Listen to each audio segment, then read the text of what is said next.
पन्ना पहाड़ियों और नीलम समुद्र के एक गांव में एक युवा व्यक्ति माथेओ रहता था।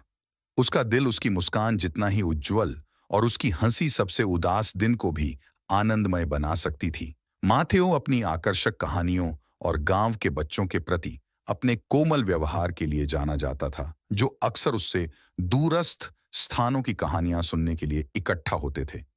एक दिन जब माथेओ गांव के बाजार में घूम रहा था, उसकी आंखें एक युवती इसाडोरा से मिली।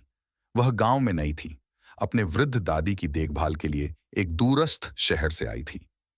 इसाडोरा की आंखें समुद्र की तरह गहरी और मोहक थीं, और उसके बाल रात की नदी की तरह बहते थे। माथेओ उसकी सुंदरता और गरिमा से तुरंत मोहित हो गया। आने वाले हफ्तों में माथेओ और इसाडोरा ने अपनी शामें साथ बिताईं, सपनों और दुनिया के रहस्यों के बारे में बात की। वे एक ही चुटकुलों पर हंसते थे और उनकी खामोशियां आरामदायक थीं, जैसे पुराने दोस्त जिन्हें शब्दों की आवश्यकता नहीं थी। गांव के लोग उन्हें आनंद के साथ देखते थे, फुसफुसाते थे कि वे निश्चित रूप से एक दूसरे के लिए बने हैं। लेकिन इसाडोरा के पास एक रहस्य था जिसे वह तोड़ नहीं सकती थी। उसका दिल एक वादे से बाधित था।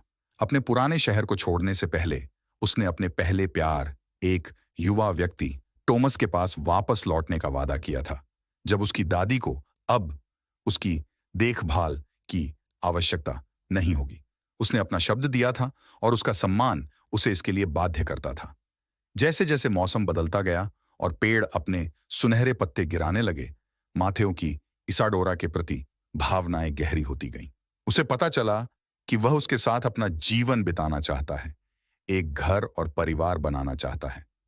फसल के त्योहार की शाम को उसने उसका हाथ पकड़ा और हजार दिलों के साहस के साथ उससे अपनी पत्नी बनने के लिए कहा। इसाडोरा की आंखों में आंसू आ गए, लेकिन वे खुशी के आंसू नहीं थे। उसने धीरे से अपना हाथ खींच लिया और टोमस से किए गए वादे के बारे में समझाया। माथेओ को लगा जैसे धरती उसके नीचे से खुल गई हो और वह अंधेरे की खाई में गिर रहा था। उसने समझने की कोशिश की, लेकिन दर्द बहुत ज्यादा था। इसाडोरा अपने दादी के घर लौट आई और माथेओ गांव में उदास अवस्था में घूमता रहा। बच्चों ने कहानियों के लिए पूछा, लेकिन उसके पास कोई नहीं थी। उसके दोस्त उसे सांत्वना देने की कोशिश करते रहे, लेकिन वह उनके शब्दों को सुन नहीं पा रहा था। गांव, जो कभी इतना जीवंत था, अब खाली और सुस्त सा लगने लगा। जैसे जैसे महीने बीते, इसाडोरा की दादी कमजोर होती गईं और अंत में गुजर गईं। इसाडोरा को पता था कि उसे टोमस से किए गए वादे को पूरा करने का समय आ गया है, और उसने गांव छोड़ने की तैयारी की। उसने माथेओ से आखिरी बार मिलने की कोशिश की, यह उम्मीद करते हुए कि उनके विदाई में कुछ शांति मिल सके।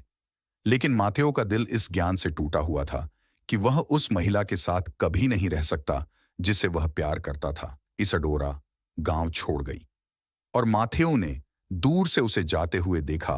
उसके दिल का दर्द लगभग सहन नहीं हो पा रहा था। गांव के लोगों ने उसकी उदासी पर ध्यान दिया और उसे अपनी पूरी कोशिश से सहारा देने की कोशिश की, लेकिन वे जानते थे कि कुछ घावों को ठीक होने में समय लगता है। सालों बाद माथेओ खुद को फिर से गांव के बाजार में पाता है, बच्चों को कहानियां सुना रहा है। हालांकि वह मुस्कुरा रहा है और हंस रहा है, पर उसकी आंखों में उदासी की एक छाया बनी रहती है। उसने अपने दिल के टूटने के साथ जीना सीख लिया है, लेकिन उसे पता है कि कुछ प्यार जैसे ज्वार भाटा आते और जाते हैं, केवल उन पलों की यादें छोड़ते हैं जो उन्होंने कभी साझा किए थे।